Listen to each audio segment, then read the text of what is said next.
Good evening, everyone, and welcome to the third annual Christmas Ball, hosted by East Alabama Medical Center Foundation. Tonight, we welcome you from Matheson Interiors. As we come together virtually, we are continuing to practice social distancing guidelines. So cozy up, sit back, and enjoy tonight's event. EAMC Foundation would like to thank all of our sponsors who helped make tonight possible. I also want to give a big thank you to everyone who has donated items for our silent auction, like our spa packages, our amazing trips, fine dining, delicious wines, and exquisite jewelry, and so much more. Christmas is a time for being together, and we hope you are sharing it with your family and loved ones. When families welcome a new baby, it's a joyous occasion. But sometimes life doesn't go as planned, and newborns come into the world prematurely and with critical care needs. Speaking of taking care of premature babies, donations from this event will help keep those babies closer to home. Funds will be used to renovate the Level 2 nursery to become a Level 3 neonatology intensive care unit. We will then be able to offer a broader scope of care for premature newborns here in the Auburn-Opelika community. This will greatly reduce the stress of being moved out of town for care. Tonight, we will hear from parents of NICU babies, some of our own team members, and even a few former NICU babies themselves. Thank you so much for joining us. Please help us in keeping every family together for many Christmases to come.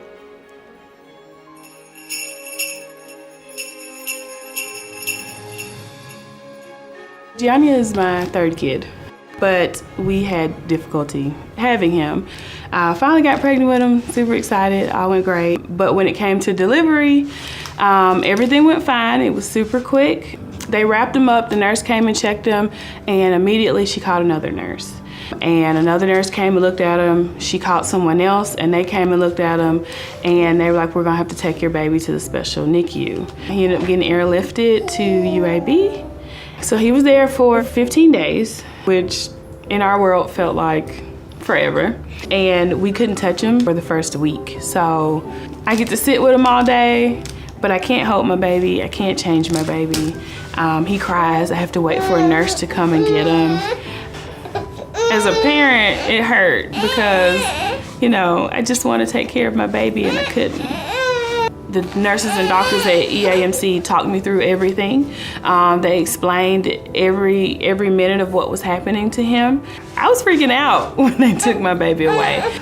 We didn't have anywhere to stay. It came to coming up with the money for a hotel to stay with him. So we had to stay at a hotel for a few days. And then my husband had to go back to work. We didn't have any family. We didn't have any friends. I had no way to get around because I couldn't drive. Eventually the hospital helped us get into the Ronald McDonald House, but that was a few days process. And it was just stressful because I was somewhere I didn't know. I didn't have anyone to call on. I didn't have anyone to help me. We had some money, put away, saved up. We had family and friends who sent us, some money, looked out for us, made sure that we had what we needed. But not everyone has that. And, we were 2.5 hours away from home. Nobody could really come see us. And I know having a NICU here would really help families who might not be in the same situation as us. There might be, moms who don't have that support system like I do. And so she then has to make the decision, do I be with my kids at home or do I see about my baby who's in a NICU away? One being here would just take that burden off of so many families. Dr. Glaze, the pediatrician, came in, and Janie sort of thought something might be wrong, but we weren't sure.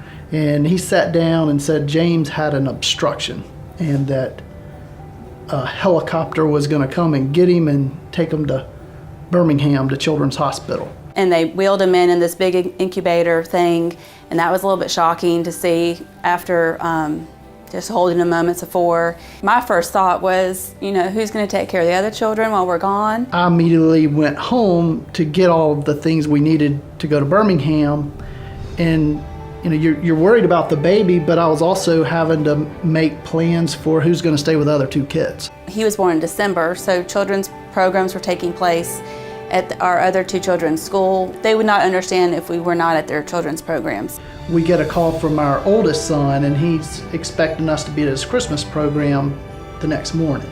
And we're in Birmingham, it's 8 o'clock at night, and we say, of course, we'll be there. And so we sleep in Birmingham, get up, and we go to his Christmas program. But just if we had a NICU here, it would make it so much easier to take care of the kids you already have, give them care, and also be able to be with the new baby and with the mom.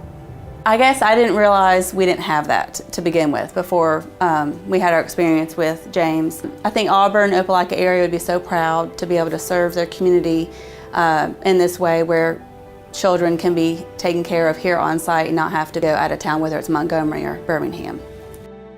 You're first in shock that your baby's sick, but then you start thinking, what's Janie gonna do? Where are we gonna stay? Who's gonna go? Who's gonna keep the kids? When your baby's in the NICU, you see all the other babies that are there as well and how sick they are and all the care they're getting and really the miracles that are taking place every single day in that NICU unit. And I think our community is really gonna benefit from being a part of that and being able to see those miracles here.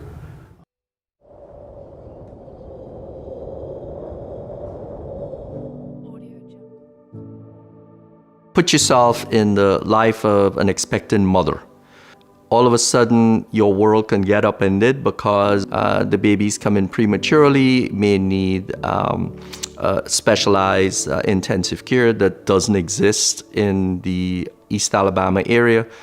So in addition to the anxiety about that baby coming, you now have to worry that as soon as that baby is born, has to be whisked away, hours away to another hospital, and all of the, again, anxiety related to what's going to happen to my baby, and then what's going to happen to me. It usually catches everyone by surprise.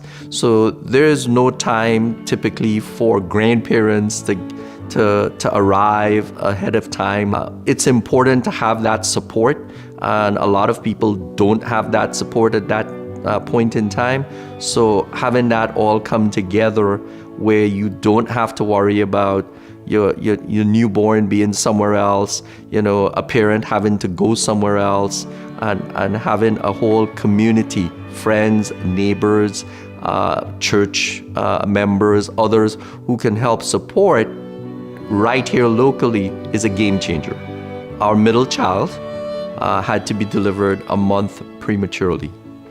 That meant that we had to go home, pack a suitcase, which we weren't ready for, and head off to the hospital. Both her and I had a tremendous amount of concern and anxiety. Is the baby going to be okay?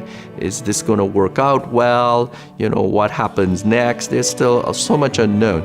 Just knowing that at that point in time that we were in Miami, that there was a level 3 NICU right there, took away a lot of that concern and anxiety. I think that making this happen, and it will happen, is going to be a game changer for all of us in the community, and it's going to pay tremendous emotional dividends for decades to come. Hello there again.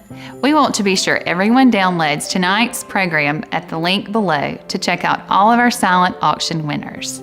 We so appreciate your passion for our NICU babies and their families.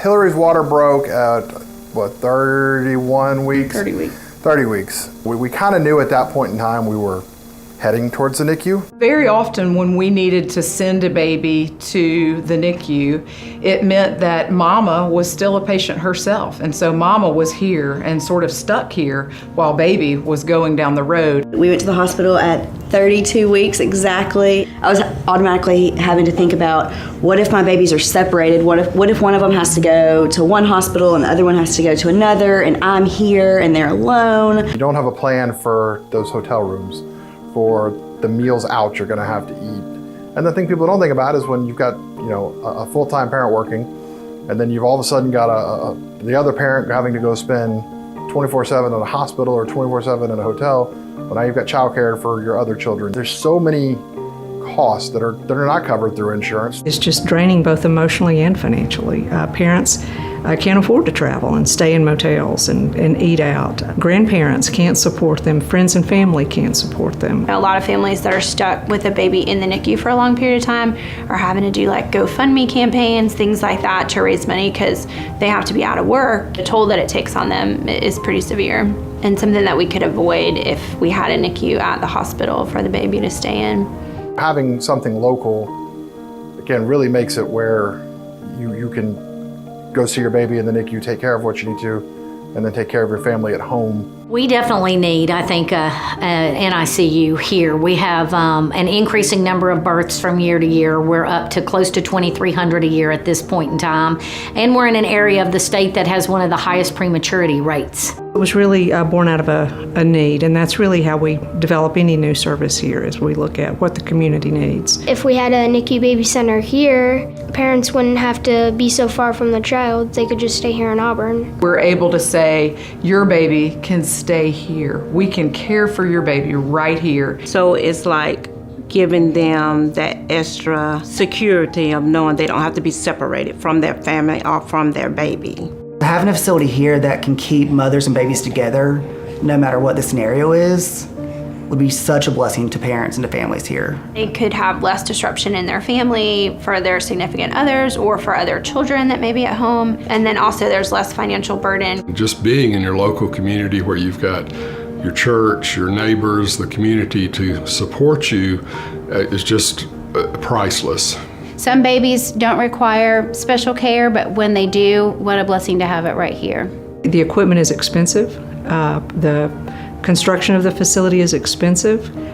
We want your support. We definitely want your support, helping whether you can buy pieces of equipment, isolates, incubators, IV pumps, ventilators for premature babies, and all the things that go into providing support for these amazing little people. We need your help. We need your help making this come to a reality.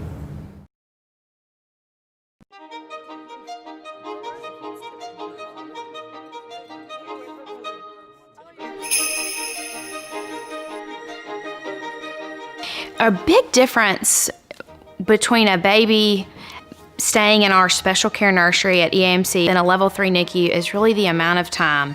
Babies in our special care nursery usually are there for a couple of days, maybe a week or two. So you compare that to a stay in a level 3 NICU, the average stay is months. a minimum of many weeks. The closest NICUs we have are at least an hour away. The higher acuity NICUs are in Birmingham, and so that is overnight stays, hotel rooms, going out to eat, transportation, major issues when you're looking at months and weeks that add up to just such a large amount of time for a family. The need for a level 3 is kind of born out of two kind of data sets. One is you look at the wonderful growth that we're experiencing in Lee County and the greater service area. A lot of the growth is young families moving to town. Those young families are having babies, and that's a wonderful thing. So along with the increased birth rate, you're going to automatically see the need for babies requiring higher level of care. We also look at the data of what East Alabama Medical Center has to transport out to a higher level of care, whether that's a high-risk mom who needs to go to a high-risk facility to deliver her baby because they know in advance that baby's going to need a higher level of care, or the baby might be born at East Alabama Medical Center and we cannot adequately care for the baby in our existing special care nursery. If you are viewing this Christmas Ball video, then you have to know what an amazing community we live in. And it's not every community where the hospital just feels the tangible support from people that live in that community. And it is a blessing to us that we at the hospital know that our community supports us and is going to support this really important growth opportunity for us. And it's us, but it's these little patients and it's families, and families make up the heart of our community. And this is the right thing for our community. It's going to allow for patients to stay in those first days and first months of their life. The families are going to be kept intact, and that's a beautiful thing for our community to support.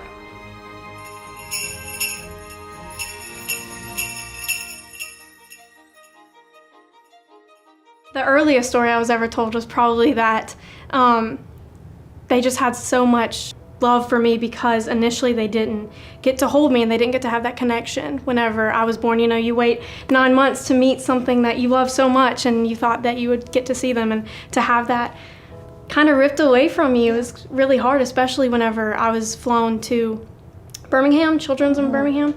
I just can't imagine what it was like to be at the hospital 4 hours just after having birth. given birth and then have to see your child get flown without anyone.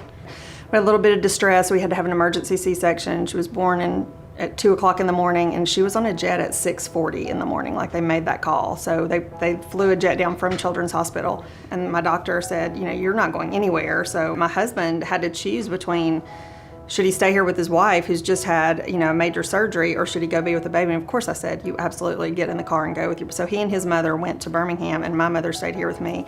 It is such a hardship on new parents who have babies and have to reset and kind of refocus. It would be fantastic to not have to add the stress of travel onto that as well. Having it here at home to provide those resources for those families would be such an amazing gift.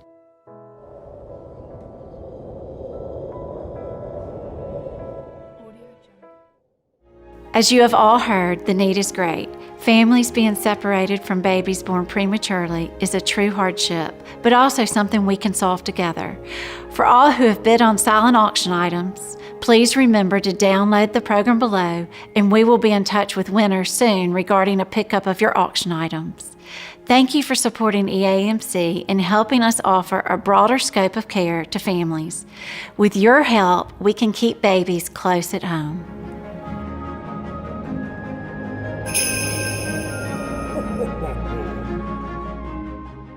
Our story began with a diagnosis of monoamniotic twins. And essentially that just means that when they were in the womb, there wasn't a separation between them. And so it automatically put me into a high-risk pregnancy. And I knew from the very beginning that if they were to make the pregnancy, the duration, that they would need special care in the NICU. No one expected them to be in the NICU for 49 days. So as a family, we grew stronger together. So yeah, you have this life outside of the NICU, and then you have this new life in the NICU, and you're trying the best you can to marry the two, and it's virtually impossible because what's going on outside the NICU is life as usual, and it's spinning out of control. And then you bring in with all those stressors into this place of inside the NICU where you really feel like, is this my reality? Am I really living this? Because it seems like it's so disconnected from outside the NICU. So your home life, and I was a teacher, had 3 girls that were in school. My husband worked full time, but it was just stressful to feel like you had to manage all the moving parts, and it was the simple joys that we were able to find in just the time together. To have a facility and a staff of support that can equip them for what is to come, because who knows what that is, the value is great. It's priceless. I'm so thankful to live and work and serve in such an outstanding community where we all know the importance of giving back, of service, of taking care of one another, and basically just doing the right thing. That's what we're here to do. We're here to love and to serve and to give, and this is a time to give. And this is a need. It's a need that impacts us all. It affects us all, and it is a way to help take care of our community at a most vulnerable time. And we're thankful for all the support that we've been given in the past and that we know will be given in the future. So I'd like to just ask you during this time, during this season of giving and of giving back, that you would consider a gift to help support this NICU program. There is no gift too small, no gift too large. Think of those things that are important to you. This is certainly important to me, to our organization, and it will greatly impact our community for years to come. So please consider giving to this outstanding cause so we can keep families and newborns together. Thank you. My name is Charlie Isabel, and I'm a NICU baby. I am Clay Marino, and I am a NICU baby. My name is Abby Thomas, and I am a NICU baby. I'm Pierce Cannon, and I'm a NICU baby. My name is James Pate. My name is Sean David Pate, and we are NICU babies. My name is Molly Thomas, and I'm a NICU baby. I'm Kate Zuhari. I'm Lizzie Zuhari. We are NICU babies. I'm Ansley Swirls, and I'm a NICU baby. My name is Michael Thomas, and I'm a NICU baby. I'm James Bowles, and I'm a NICU baby. I'm a NICU baby. My name is Mary Bruno, and I'm a NICU baby. Good job!